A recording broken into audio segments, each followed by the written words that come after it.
Hello! So today is going to be another adventure day, and I'm very excited because we have so much to talk about.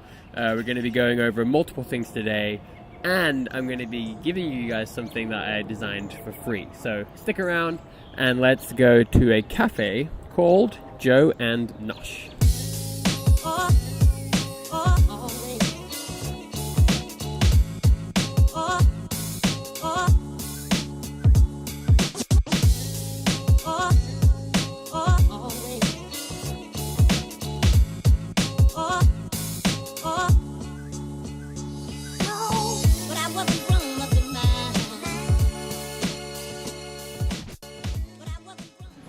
Hello from Joe and Nosh. I'm here with my coffee, very happy, and in today's episode we're going to be talking a lot about planning, and I know that maybe is not as exciting, but I think it's very important. It's no different than a boxer getting ready for a huge challenge or getting ready for a new job. Like, I think the planning process is very important because not only, of course, it helps you start out prepared on the right foot, but it also builds up this sort of energy, just ready to start. So I think that's very important. In this episode, we're going to be defining the goal that we have.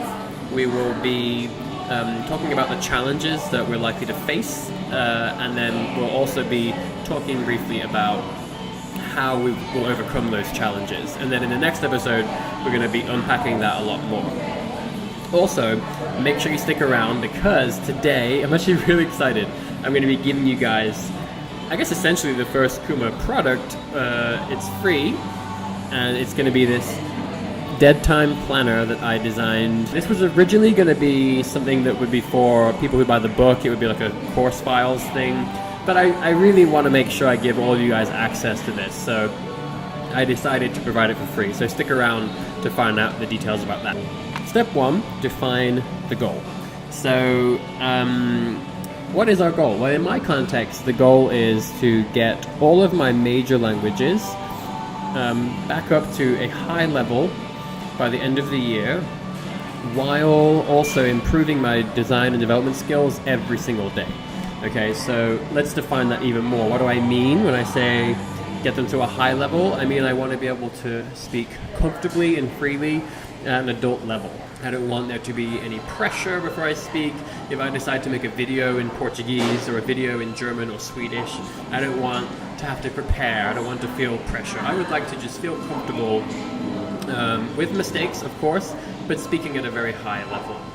So that's my goal by the end of the year, which is a lot because we're talking about a lot of languages, and trying to do that while maintaining and improving my coding skills is a lot, but I'm ecstatic. Step 2, what are the challenges that we're going to be facing? So the big challenges are, of course, maintaining multiple foreign languages at the same time.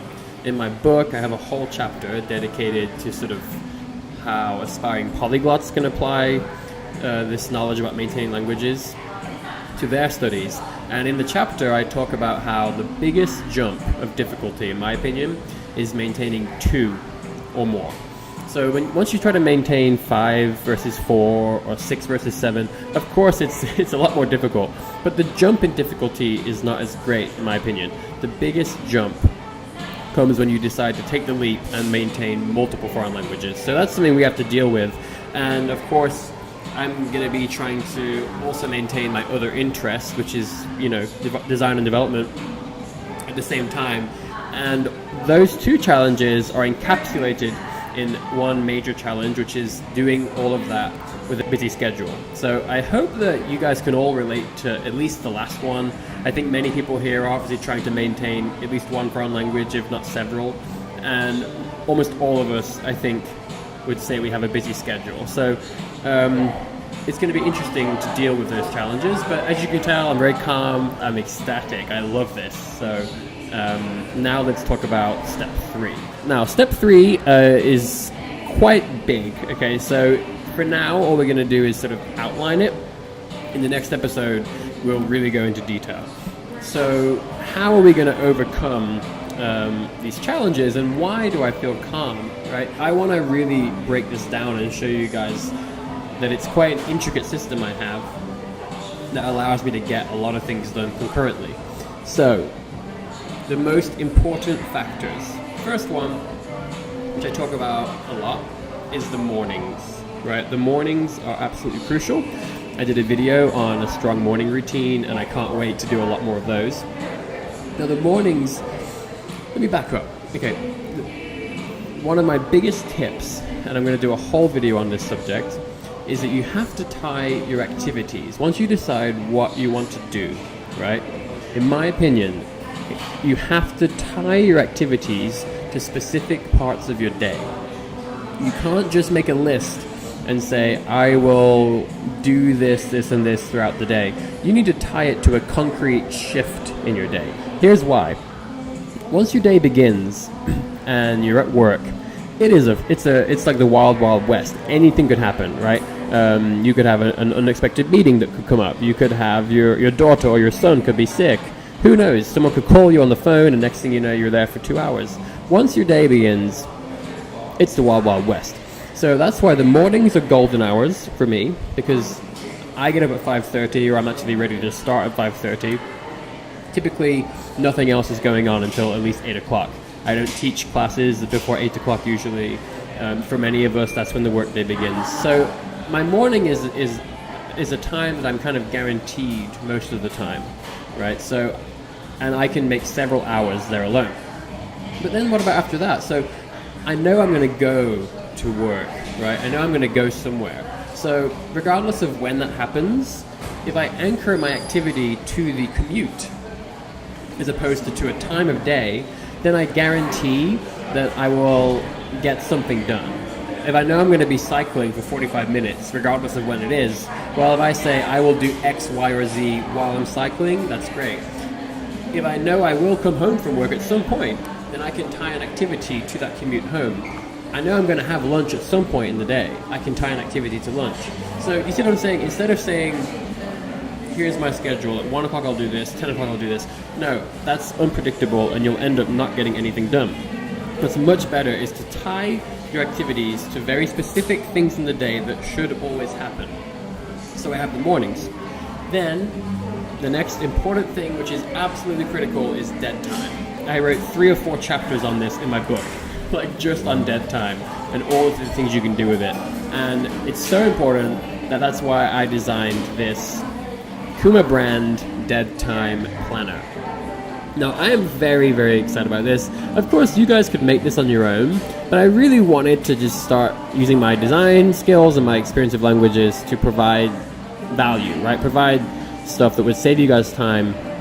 And so you'll see here that we have, it's basically a week planner, but there are 2 separate time columns, right? So there's a time column for Monday through Friday and another time column for the weekend. And that's because I want this to be as flexible as possible.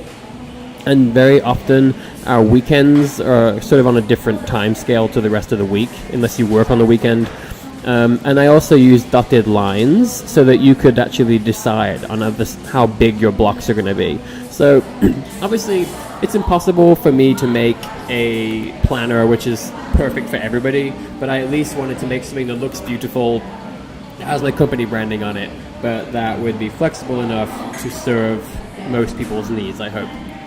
And so we're going to be filling this out together. I'm going to be doing this every step of the way with you guys. Again, I do not want to be another one of those people who designs a product or gives advice and doesn't even follow it themselves. So we're going to fill this out, identify all of our dead time, and dead time is where a lot of my language learning time will be. Those are the absolute golden keys. I know I will be able to make tons of time in the mornings, and I'm going to have so much dead time throughout the day.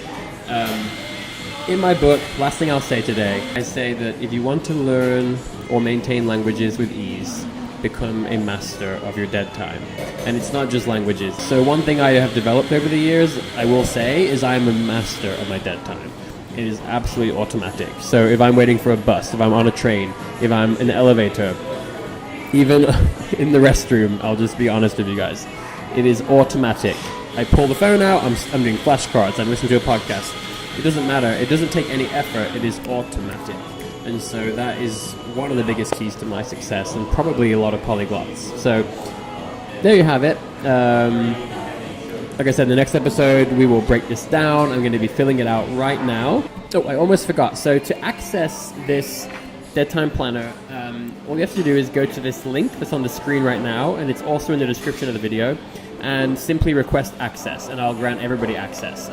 Like I said, this was originally supposed to be extra value I could provide to people who buy the book. But again, I'm really happy with this, and I just really hope that it will be useful to some of you guys. After we fill it out, then we will start actually looking at what activities we're going to be doing and really laying a concrete foundation for what's going to be happening over the next 7 to 8 months. So I hope you guys enjoy this video. See you in the next episode. Until then, stay curious, stay hungry, and keep on studying.